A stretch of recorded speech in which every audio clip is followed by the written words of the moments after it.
Hello friends, कैसे हैं आप लोग। तो फ्रेंड्स, आज की इस क्लास में आपका स्वागत है।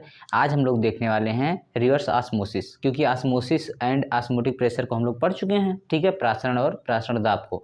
तो आज हम लोग देखने वाले हैं रिवर्स ऑस्मोसिस, व्युत्क्रम प्रासरण क्या होता है, ठीक है, या फिर इससे किसका यूज करते हैं, इससे क्या फ़ायदा होता है, ठीक है। तो देखिए, सबसे पहले रिवर्स ऑस्मोसिस को देखने से पहले एक बार और हम लोग थोड़ा सा देख लेते हैं ऑस्मोसिस के बारे में। तो यदि हम लोग बात करें ऑस्मोसिस प्रासरण, तो देखिए ये जैसे यहाँ पर लिया गया है दो कंसंट्रेशन का सॉल्यूशन, मतलब अलग अलग सांद्रता का दो विलयन। यदि मान लीजिए इसको हम लोग एसपीएम सेमी परमेबल मेम्ब्रेन अर्धपारगम झिल्ली के द्वारा अलग कर दें, तो होता क्या है कि जहाँ पर कंसंट्रेशन अधिक है, सांद्रता अधिक है, सांद्रता अधिक का मतलब विलायक के कण कम होंगे, ठीक है। तो उस टाइप मतलब उस साइड में जहाँ पर विलायक के कण अधिक है, मतलब सांद्रता कम है, उस साइड से एसपीएम से होके स्वतः ये विलायक के कण जाते रहते हैं, ठीक है, प्रवाह होता रहता है। तो मतलब क्या हुआ, कम सांद्रता से विलायक के कण अधिक सांद्रता की तरफ एसपीएम से होकर स्वतः प्रवाहित होते रहते हैं। इसी प्रक्रिया को हम लोग क्या कहते हैं, प्रासरण कहते हैं, ऑस्मोसिस कहते हैं। अब यदि मान लीजिए इस ऑस्मोसिस को हमें रोकना हो तो क्या करते हैं, यहाँ पर एक प्रेशर अप्लाइड कर देते हैं, ठीक है। यदि यहाँ प्रेशर अप्लाई कर देंगे, मतलब क्या हो, यदि इस प्रासरण को हमें रोकना है तो यहाँ बाहर से एक प्रेशर लगाएंगे। ये प्रेशर मतलब क्या हुआ कि जैसे यहाँ से अधिक विलायक की तरफ, यहाँ से जहाँ पे विलायक की मॉलिक्यूल अधिक है, मान लीजिए जल है तो जल का मॉलिक्यूल अधिक है, यहाँ पर जल का मॉलिक्यूल, जल के कण कम है, तो जहाँ जल का कण कम है तो अधिक से कम की तरफ जाएंगे। विलय को छोड़ देते हैं, सिर्फ विलायक की बात करते हैं। तो यहाँ विलायक कम है तभी तो कंसंट्रेशन सांद्रता अधिक है, गाढ़ापन अधिक है, तो यहाँ से इस साइड में जाएंगे। अब इस साइड में ये ना जाएं, इसको रोकने के लिए यहाँ से हम लोग बाहर से एक दाब लगाते हैं, प्रेशर लगाते हैं। तो धीरे धीरे प्रेशर लगाते जाएंगे, एक समय आएगा कि इधर से जो मॉलिक्यूल जा रहे थे वो जाना बंद कर देंगे, क्योंकि अब ऊपर उठ ही नहीं पाएगा पिस्टन, यहाँ से जगह ही नहीं है, तो यहाँ से विलायक के साइड से या कम कंसंट्रेशन कम सांद्रता की तरफ से अधिक सांद्रता की तरफ विलायक के मॉलिक्यूल जाना बंद कर देंगे। तो जिस प्रेशर पर जाना ये बंद करेंगे, इसी को हम कहते हैं प्रासरण दाब, ठीक है। अब मान लीजिए इसी में प्रासरण दाब लगाया गया। अब प्रासरण दाब लगाया गया तो सिर्फ इतने के लिए लगाया गया है कि इधर से मॉलिक्यूल इधर जाना बंद कर दें, ठीक है, मतलब विलायक के कण जाना बंद कर दें, रुक जाएं। लेकिन इसी प्रासरण दाब को और धीरे धीरे बढ़ा दें तो यह प्रक्रिया उल्टा होने लगता है कि इधर जो भी कम है, लेकिन जो भी विलायक के कण हैं, H2O के पार्टिकल हैं, ठीक है, जैसे मान लीजिए H2O, ये जल के पार्टिकल जो हैं, ये अब और प्रेशर लगाएंगे तो इधर से इधर आना स्टार्ट कर देंगे।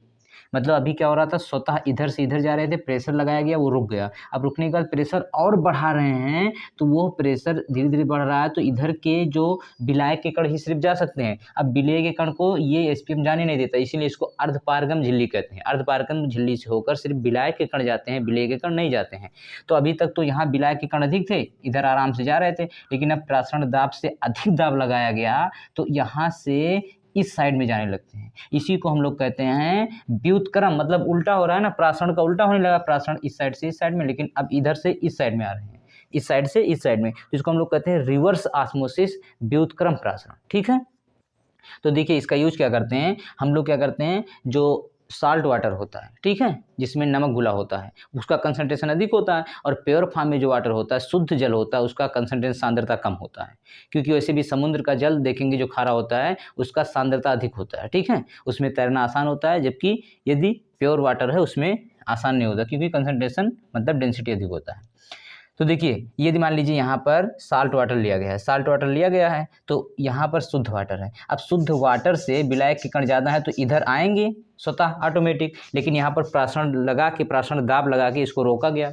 अब प्रासरण दाब लगा के इसको रोका गया, उसके बाद यहाँ पर प्रासरण दाब को और अधिक किया गया, जिसको हम लोग देख रहे हैं कि ये प्रासरण दाब से जब अधिक प्रासरण दाब लगा देते हैं तो यहाँ पर ये प्रक्रिया उल्टा होने लगता है। प्रासरण का जो प्रक्रिया है, उल्टा का मतलब कि इधर से इधर मॉलिक्यूल, क्योंकि विलायक अधिक है इधर तो इधर आएंगे, लेकिन क्योंकि सांद्रता अधिक है इधर ना, इधर सांद्रता कम है, इधर सांद्रता ज़्यादा है, तो यदि कोई प्रेशर यहाँ नहीं लगाया गया है तो कम सांद्रता से अधिक सांद्रता की तरफ एसपीएम सेमी परमेबल मेम्ब्रेन से होकर आएंगे, लेकिन यहाँ पर प्रेशर लगा के पहले इसको रोका गया, ठीक। उसके बाद यहाँ पर इतना प्रेशर दिया गया, धीरे धीरे दाब को बढ़ाया गया कि अब ये प्रक्रिया उल्टा होने लगा, इसी को हम कहते हैं रिवर्स ऑस्मोसिस।